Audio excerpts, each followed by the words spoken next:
One of our jobs in the roofing industry is to be able to accurately identify damage on your roof. It's a key part of knowing if your home is protected. In my 8 years in the roofing industry, I've learned a lot about how to accurately identify damage on a roof and what's enough damage to submit a claim.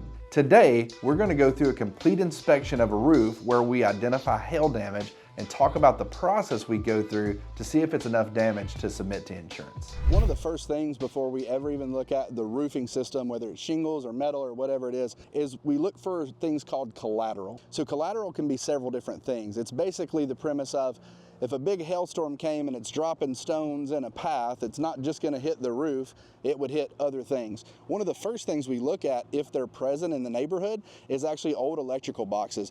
You can zoom in here and you can see this is actually a really good one. So the hail came in, that's west actually out this direction. That's the way it came from, moving this way. So you can actually see it struck, and then you could see like the shrapnel almost where it exploded and kind of hit there. And this is a good indication of the size of the hail. It lets you know, you can measure that, and you can see several other indentations, lets you know some decent sized hail did hit at this property. So as we move in to look at the house, some of the things we're looking for is particularly on this house, they have metal fascia. So kind of on this stormward side, we got to get up there. Sometimes we have to use our chalk, kind of chalk over, it'll reveal the dents in the metal fascia. Also the gutter system, at times will get dinged and stuff like that. Let's hop on up on the roof and see what's going on with the shingles. Up on the roof, we're looking for indentations or bruises in the shingle.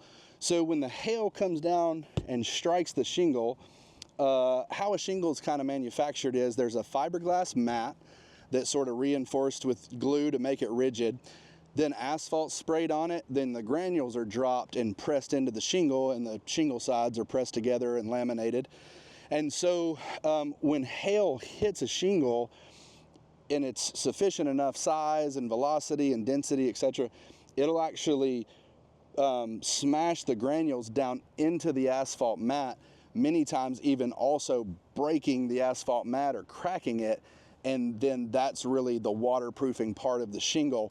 So obviously that causes damage. Once the granules are knocked out of there, they'll wash out over time with rain. Once they're out, the sun kind of is, you know, just like our roads, evaporating the asphalt, whatever, and then you're just left with the fiberglass. That's a few year process or whatever, but that's kind of how hail damages asphalt shingles. So as we look here, you can kind of see this is a good hail hit here. So you can see if I press on a part of the shingle that's not been impacted, it doesn't really give. And you may not see that on the camera, but it doesn't really give. And if it's a part of the shingle that hadn't been impacted, like you see this, little tiny granules are going off, but not really. But if we come to where the impact hit right here, one, you can see several granules are missing. It's in a circular indentation. If you remember from when we looked at the electrical box down on the ground, this is a very consistent size. That's why it's so important to look for collateral, because if you had little small collateral and then you got on the roof and I was finding, you know, hits this big, that may be more of a manufacturer defect, not hail. This is very consistent with the collateral, the splatter marks we found on the electrical box. So that lets me know it's likely hail. Other things, as you can see, actually, if you zoom in here, you can actually see the mat of the shingle kind of flexing when I press on it. It's sort of soft like a bruise. And then you can also see the granules coming out of there. I'm just lightly flicking it. Again, if you hit a part that hadn't been affected, you know, a couple little come out there here and there, but not like a part that's been affected. And so if we really zoom in here, you can actually see the fiberglass mat right here at the middle of the tip of my fingernail. You can see where it's cracked the asphalt mat in that hit. So how we would document that is we would kind of put a little bracket around it, let us know that's one hit, and then we sort of keep observing the roof, looking around. So here's another good one here. And so what we're looking for when we get up here, and typically what insurance companies will look for, is we mark off a 10 by 10 test square. So we'll put a bracket here, we'll go about 10 feet, roughly count out the shingles. They're about 39 inches long, so 3 of them are 120 inches or roughly 10 feet. So we'll mark that here.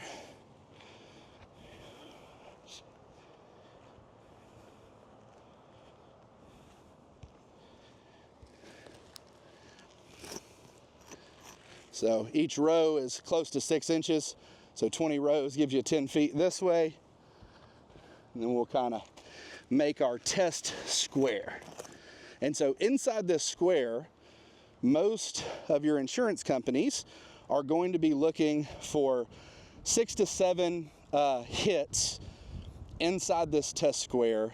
That kind of lets them know if there's 6 or 7 inside of this one test square, one roofing square is 100 square feet, then this entire slope right here, just guessing, might be 9 or 10 squares. So let's say there's 10 to make a round number. So if there's 7 hits in this test square, you would extrapolate that out on the rest of the roof. That means there would be 70 hail hits, meaning 70 damaged shingles from hail on this one slope. So when you look at that, that becomes way more damage than it's worth to individually repair. The repairs are going to be really difficult at that point with 70 shingles on one slope. So it becomes actually more cost effective to just tear off this whole slope and go again. So we're going to keep looking, see if we find, I don't think we'll have a problem. This was the stormward side. So this is where the biggest part of the majority of our damage is going to be found.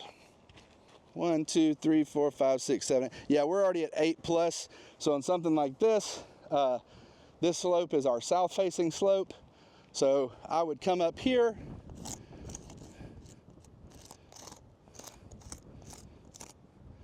I'm going to write right on it. And then hail equals 8+. And then we would go on inspecting every directional slope of the roof, front, back, left, right, to see how many slopes were affected by hail.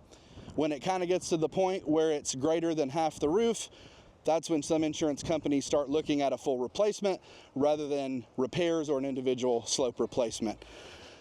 Hope this helped you today. If you think you may have been impacted by hail damage, give us a call. If you're anywhere in the South Alabama, South Mississippi, Gulf Coast area, or if not, Google and research a local knowledgeable restoration contractor in your market. Have them look at the roof before contracting the insurance company to let you know if your roof was impacted to the level where a claim would make sense for you. Thanks a lot.